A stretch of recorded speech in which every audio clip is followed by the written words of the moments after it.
kondisi negara kita ini kalau dalam pandangan ilmu ya, dalam pandangan ilmu strategi, ilmu hukum dan lain-lainnya ya, memang sedang dalam penguasaan cukong seperti yang disampaikan Bapak Bambang Susatyo itu yang di MPR itu Mas. Mulainya dari mana? Dari undang-undang politik. Undang-undang politik tentang keuangan ada sumbangan dari asing. Sumbangan partai politik diperkecil sehingga cukong masuk. Nah, cukong yang membiayai pejabat-pejabat publik inilah nanti yang berbalas budi. Itu mulai dari tingkat bupati, gubernur, ya mungkin sampai tingkat pimpinan atas. Nah, sehingga semua anggaran itu kebanyakan kita lihat sajalah, apa membela rakyat, apa membangun betul. Kebanyakan yang banyak membangun ya cukong-cukong itu. Assalamualaikum warahmatullahi wabarakatuh.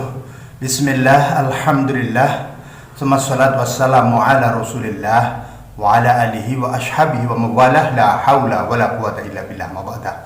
Saudaraku sekalian, mudah-mudahan kita semua senantiasa dalam lindungan Tuhan Yang Maha Esa. Baru-baru ini viral sebuah video yang berisi percakapan di dalam grup diskusi perwira Angkatan Darat yang disampaikan oleh Kolonel Rahmat Suhaji. Dia menyebutnya Liting 17.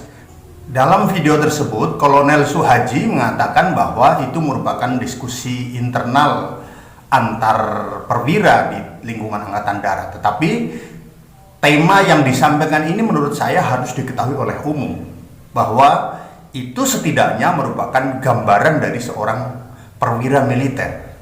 Ia yang berpangkat kolonel tentu bukanlah orang sembarangan. Saya yakin beliau memiliki kapasitas yang sangat luar biasa, tetapi di dalam video yang beliau sampaikan ada beberapa hal yang menurut saya ini bisa sesat dan menyesatkan apabila secara mentah-mentah diterima oleh masyarakat luas.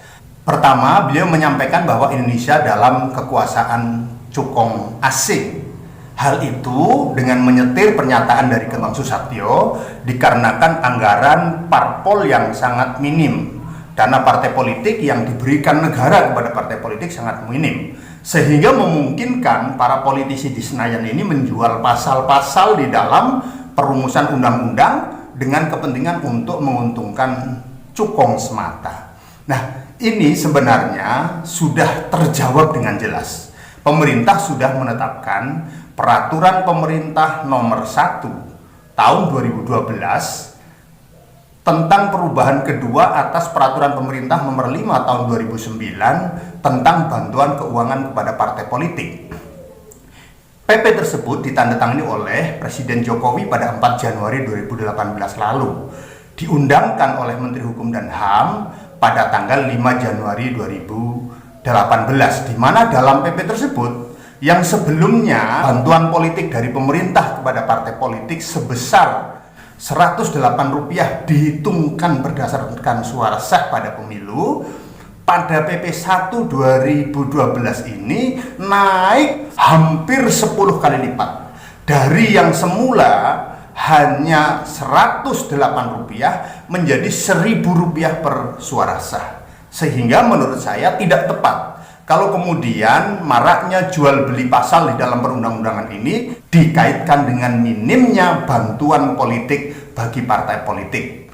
Implikasi dari PP tersebut adalah bantuan partai politik yang semula 13 miliar naik menjadi 144 miliar. Perhitungannya, suara sah di dalam pemilu 2019 dikalikan Rp1.000 untuk DPR RI, Rp1.500 untuk DPRD Provinsi dan DPRD Kabupaten Kota. Sehingga dengan demikian, perbincangan para perwira yang di situ mengatakan dana politik masih sangat kecil, menurut saya bukan merupakan sesuatu yang benar. Dan kalau diterima oleh masyarakat, ini bisa menjadi informasi yang sesat menyesatkan. Ini sekaligus juga untuk menyampaikan kepada semuanya bahwa tidak benar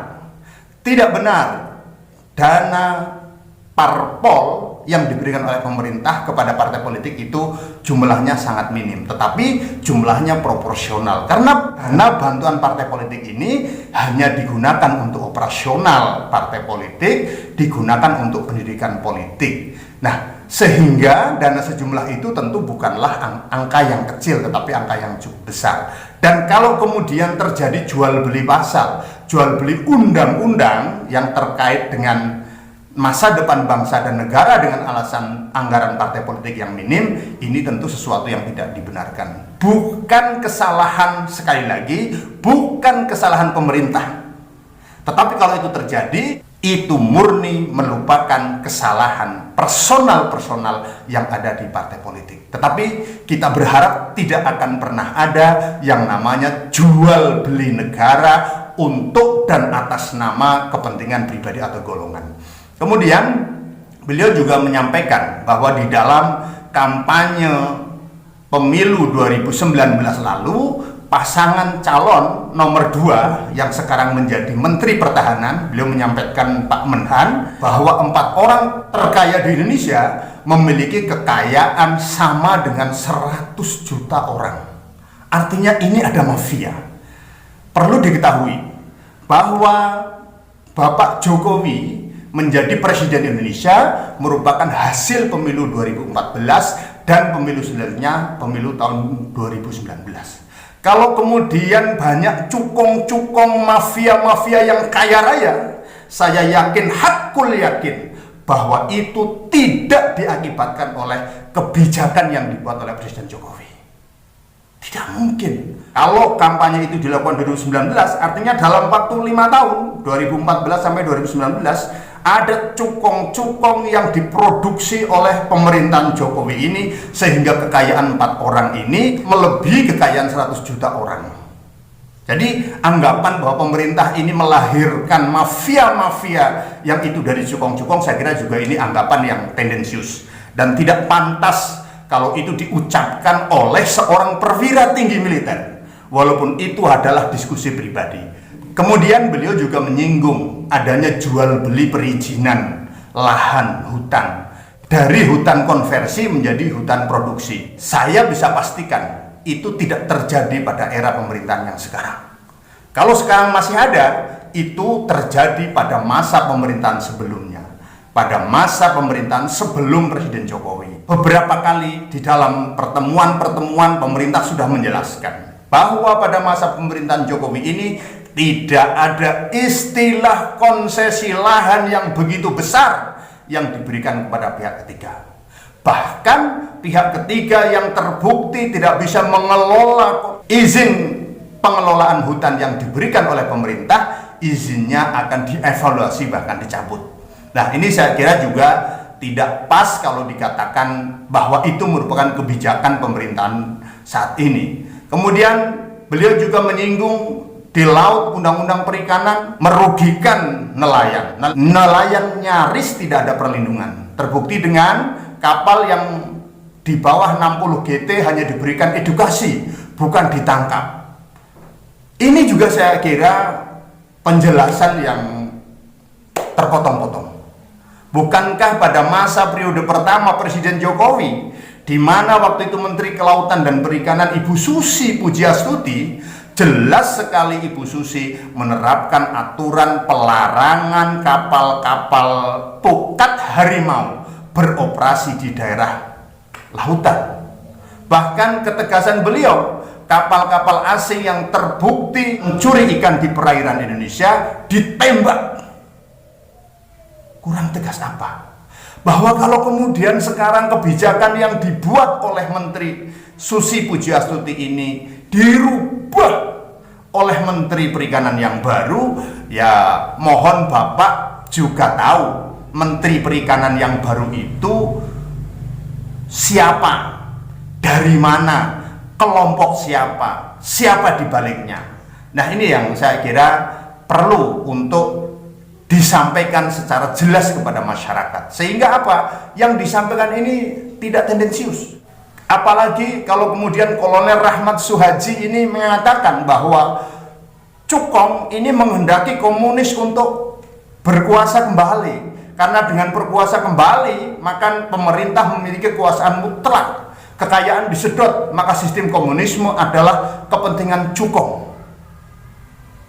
Harap Bapak ingat, di dalam pemerintahan yang menganut paham komunisme, di dalam pelajaran SD kita sudah tahu, komunis itu ada istilah sama rata, sama rasa.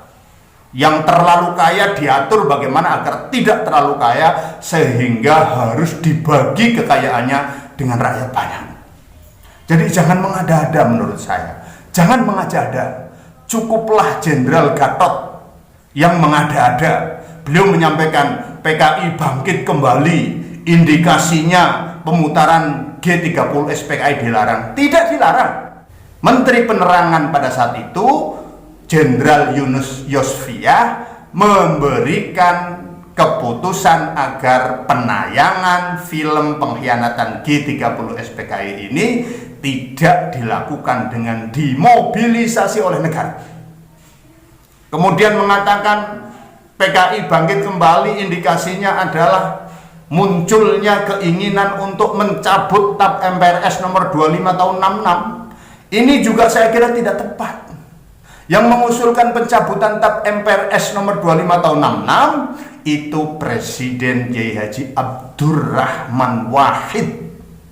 Jadi bukan KKI, beliau Kiai, Ketua Umum Pengurus Besar Nahdlatul Ulama, cucu dari Hadratus Syekh Kiai Haji Muhammad Hasyim Asy'ari, pendiri Nahdlatul Ulama. Jadi saya kira sudahlah, jangan kemudian dengan logika yang terpotong-potong itu melakukan penggiringan opini bahwa pemerintahan ini adalah pemerintahan yang pro PKI. Tidak ada. Tidak ada sedikit pun kami melihat pemerintah saat ini adalah pemerintah yang pro komunis.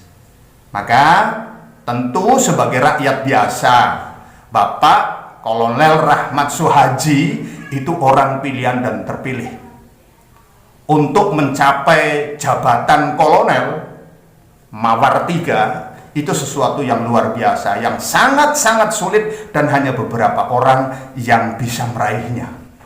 Apalagi Bapak ini adalah dosen Kodik Latang. Nah, kalau dosen saja berkesimpulan seperti itu, maka bagaimana dengan mahasiswanya? Sayangi Indonesia, cintai Indonesia. NKRI, harga mati. Wassalamualaikum warahmatullahi wabarakatuh.